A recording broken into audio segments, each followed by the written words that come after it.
We turn now to the other developing headline tonight. The notorious drug lord El Chapo, who escaped months ago into that mile-long tunnel carved beneath his prison cell with full electricity and a motorcycle waiting, tonight captured.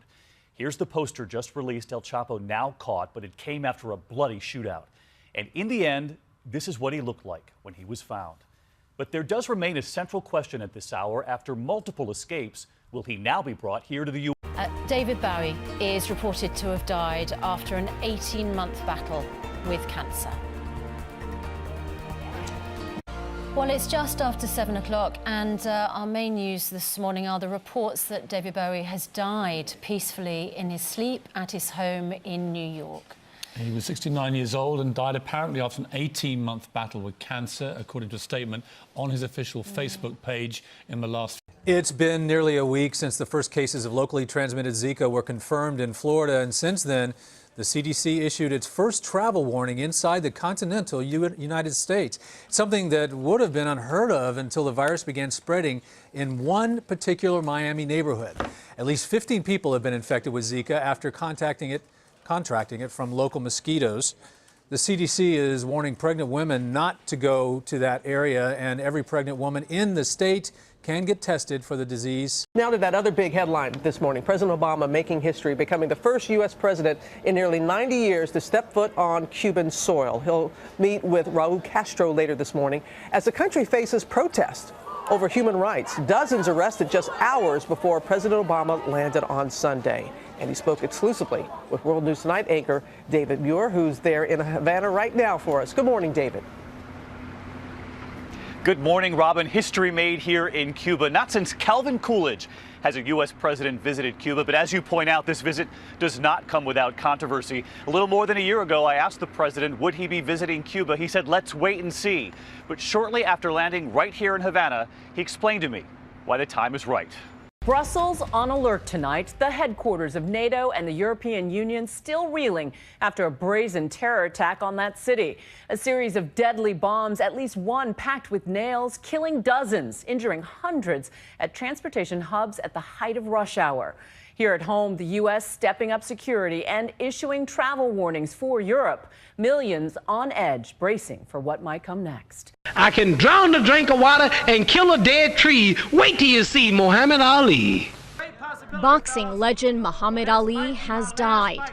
The 74-year-old had been increasingly frail after being hospitalized several times, most recently for respiratory issues. His health issues were complicated by the Parkinson's disease he suffered for the past 3 decades. The former heavyweight champion was at one point the most recognizable person in the world, known for his bold proclamations.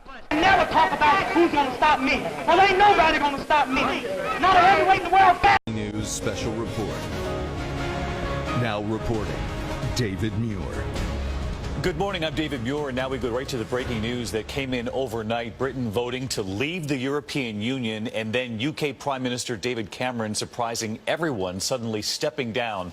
Global markets across the world have been in a free fall, and there are fears the economy right here at home will fall.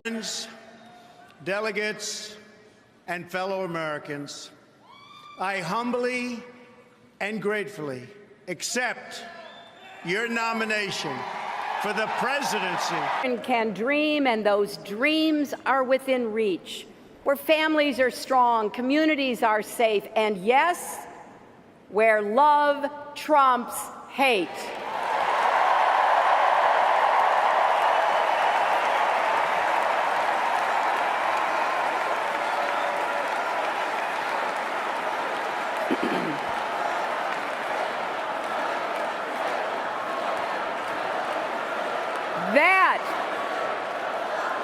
That's the country we're fighting for. That's the future we're working toward. And so, my friends, it is with humility, determination, and boundless confidence in America's promise that I accept your nomination. Usually when we discuss video from the Olympics, it has to do with a controversial play or a moment of athletic glory. But tonight, the video everybody is watching is from a gas station in Rio. It shows portions of the alleged robbery of U.S. Olympic gold medalist Ryan Lochte and some of his teammates. But does this video contradict their stories. Here's ABC's Matt Gutman. It's the robbery that police say never took place, and it's now at the heart of what is becoming an international incident. This video obtained by ABC News shows Ryan Lochte, one of the winningest Olympians in history, and 3 other swimmers going into this gas station bathroom in the early hours of Sunday morning. Lochte had been partying with friends, Snapchatting this video of himself at this club, packed with 2,500 people. Lochte and his younger teammates, Gunnar Bentz, Jack Conger, and James Fegan, say that they got into a taxi then to go home to the Olympic Village. That's when the story gets fuzzy. Lochte initially told NBC that armed men had pulled them over. The guy pulled out his gun, he cocked it, put it to my forehead, he said, "Get down," and I was like, I put my hands up, I was like, whatever. His account was seen as a vicious black eye to the host city that had already been plagued with other negative stories. You know, and she used to be very, she's still very beautiful. I moved on her, actually. You know, she was down in Palm Beach. I moved on her, and I failed. I'll admit it. Whoa. I did try and fuck her. She was married. It's huge news there. No, Nancy. Yeah. No, this was marriages. And I moved on her very heavily. In fact, I took her out furniture shopping. She wanted to get some furniture. I said, I'll show you where they have some nice furniture. I took her out furniture. I moved on her like a bitch. But I couldn't get there, and she was married. Then all of a sudden, I see her. She's now got the big phony tits and everything. She's totally changed her look. Your girl's hot as shit. In the purple. Whoa! Yes! Whoa! Yes, the Donald has scored! Whoa! Oh, my man! Wait, you gotta look at me when you get out. You're like, Set this up. That is very. Will you give me the thumbs Look up? at you. You are a. You gotta put the thumbs up. You gotta get the thumbs up. Can't be too happy. Else off first? Yeah, let me. It's very fun. You gotta give me the thumbs up. All right, you and I will walk down. Oh my God. Maybe it's a different one. Better not be the publicist. No, it's her. Yeah, that's her, with the gold. I better use some Tic Tacs just in case I start kissing her. You know, I'm automatically attracted to beautiful. I just start kissing them. It's like a magnet. You just kiss. I don't even wait. And when you're a star, they let you do it. You can do anything. Whatever you want. Grab them by the... And embattled Hillary Clinton trying to go on offense. Overnight, she ripped into the director of the FBI, James Comey, who rocked the Clinton campaign with the announcement just days before the election that his agency is now looking into a batch of newly discovered emails that may be relevant to the investigation into Clinton's now infamous... Done it before. Here's the 0-1. This is going to be a tough play. Bryant, the Cubs win the World Series. Bryant makes the play. It's over. And the Cubs have finally won it all. 8-7. The waiting will aggravate you. The calling it early and making a mistake will bury you. And here we go. This is a Fox News election alert. Pennsylvania goes to Donald Trump. Donald Trump is the president of the United States. And there's the big boy. Good morning, Martha. Well, Donald Trump's victory came as much as a surprise here in Moscow as it did in the United States. But there's no question that people here are generally very happy about it.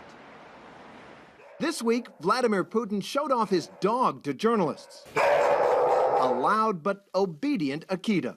But the question some American liberals are openly asking... Trump and Putin versus U.S. intelligence agencies. Has Putin now put a poodle in the White House? I think it's ridiculous. I think it's just another excuse. I don't believe it. Russians don't believe it either. Around Moscow and across this vast country, Russians are watching with amazement, and some in the Kremlin no doubt with delight, at the full-blown American freakout over Moscow's role in the U.S. presidential election. President Obama this week even implicating...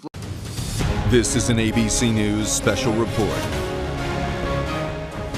Good day, I'm Elizabeth Vargas in New York, and we're interrupting program to report the death of a true American hero.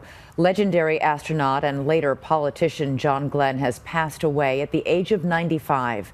Glenn had been in failing health since suffering from a small stroke, and he had been hospitalized in his home state of Ohio for more than a week. In 2012, Glenn was awarded the Presidential Medal of Freedom from President Obama, who noted that on the morning in 1962 that Glenn blasted into space, America stood still. Her fans in mourning this evening, Carrie Fisher, dead at age 60. Best known for her portrayal of Princess Leia in Star Wars, she was also an acclaimed writer, celebrated for her candid accounts of her battles with addiction and mental illness. Her famous friends and co-stars grieving tonight as we remember her extraordinary. Well, tonight, simply stunning news. Just in from Los Angeles, and a day after the passing of Carrie Fisher, her mother, Debbie Reynolds, has herself died. Miss Reynolds fell ill this afternoon. Debbie Reynolds was 84 years old. She was, quite simply, Hollywood royalty, and she will be deeply missed by millions.